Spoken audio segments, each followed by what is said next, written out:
માતાશ્રી તુલસીપત્રમ ચેનલમાં હું અપર્ણા આપ સૌનું સ્વાગત કરું છું.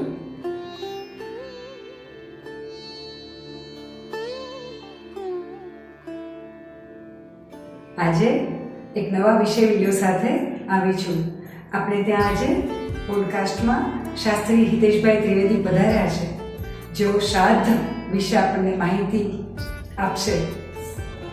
નમસ્તે. આજે આપણે ત્યાં હિતેશભાઈ ત્રિવેદી શાસ્ત્રી પધાર્યા છે. શાસ્ત્રીજી, આપનું ખૂબ ખૂબ સ્વાગત છે. સોશિયલ મીડિયાના માધ્યમથી બધાને બધી જ ખબર છે, પણ આજના વિડીયો અમારે દર્શકોને એ જાણવું છે કે શ્રાદ્ધ એટલે શું? શ્રાદ્ધ આ સંસ્કૃત એક વર્ડ છે. એનો અર્થ હું જોવા જાય તો શાસ્ત્ર એવો કરેલો છે કે શ્રદ્ધાથી કોઈ પણ આત્માનું કે દેવતાઓનું પૂજન અર્થે જે કાંઈ કાર્ય કરો અને શ્રાદ્ધ કહેવામાં આવે.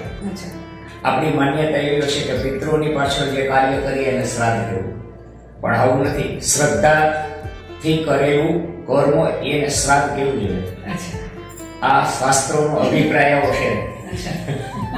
આ શ્રાદ્ધ વિશેની માહિતી તો આપણે જનરલી અત્યારના દિવસો એવા છે કે પિતૃઓને લગતા કે અહીંયાથી આપણી પાસેથી દિવ્ય લોકમાં કે ક્યાં ગયા છે આપણને તો ખબર નથી, પણ એના માટે શાસ્ત્ર શું વિવેચન આપે છે એવું લાગતું હોય એટલે આપણે પિતૃઓની પાછળ કરનારી જે ક્રિયાઓ છે એને શ્રાદ્ધ સમજીએ છીએ. બરોબર? એમાં પણ શ્રદ્ધા રાખીને કરવું આ વસ્તુ મગજની અંદર બરોબર બેસાડી દેવું જોઈએ કે શ્રદ્ધા રાખીને કરેલું કર્મ એ બધું શ્રાદ્ધ છે.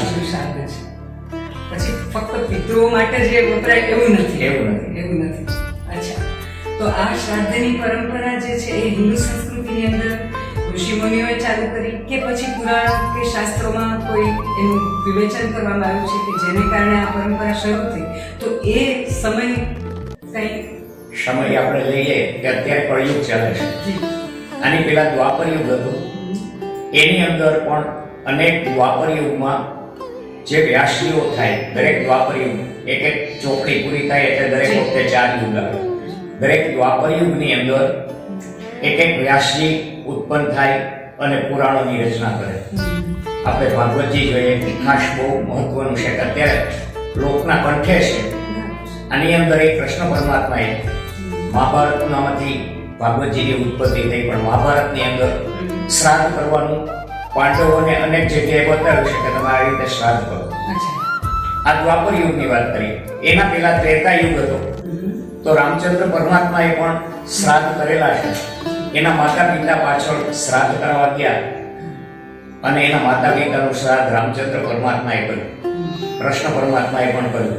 અને હમણાંના સમયમાં કઈ તો નરસિંહ મહેતા જે કૃષ્ણ પરમાત્માના ભક્ત કહેવાતા, એના પિતાજીનું શ્રાદ્ધ હતું. એ ભગવાને નરસિંહ મહેતાનો અવતાર લઈ અને શ્રાદ્ધ ક્રિયા એના પિતાજીની પાછળ કરાવી. એટલે આ આપણા યુગોથી ચાલુ આવતું માધ્યમ છે અને ભગવાને પોતે કરીને બતાવ્યું છે હું કરું છું અને આ વસ્તુ તમારે કરવી જોઈએ. એટલે શ્રાદ્ધની ઉત્પત્તિ તો પહેલેથી એક યુગમાં અને એક 4 યુગની એક ચોપડી કહેવાય. આ ચોપડી એક બદલાઈ જાય, ફરી વખત અહીંયા બ્રહ્માજીની રાત્રિ આવે એટલે આપણા બધાનો નાશ થાય. ફરી વખત દિવસ જ્યારે થાય ત્યારે ઉત્પત્તિ ચાલુ કરે એટલે આ 4 યુગો આવતા જાય અને યુગો પર્યંત વિષ્ણુ પરમાત્મા તો હોય જ અને વિષ્ણુ પરમાત્મા પોતે ત્યાં શ્રાદ્ધની વિધિ સમજાવે છે. એટલે દરેક ચોપડીની અંદર પણ આ વિધિ જળવાયેલી છે. અચ્છા, એટલે બ્રહ્માંડ એવું કહી શકીએ આપણે કે બ્રહ્માંડનું સર્જન થયું ત્યારથી શ્રાદ્ધની પરંપરા ચાલુ જ છે.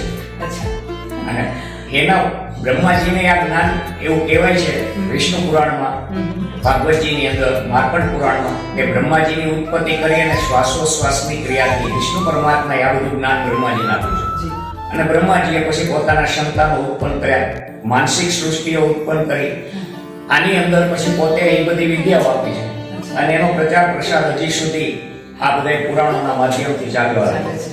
અચ્છા, તો મિત્રો આપણે જોયું કે શ્રાદ્ધ એટલે શ્રદ્ધાથી કરેલું કોઈ પણ કર્મ.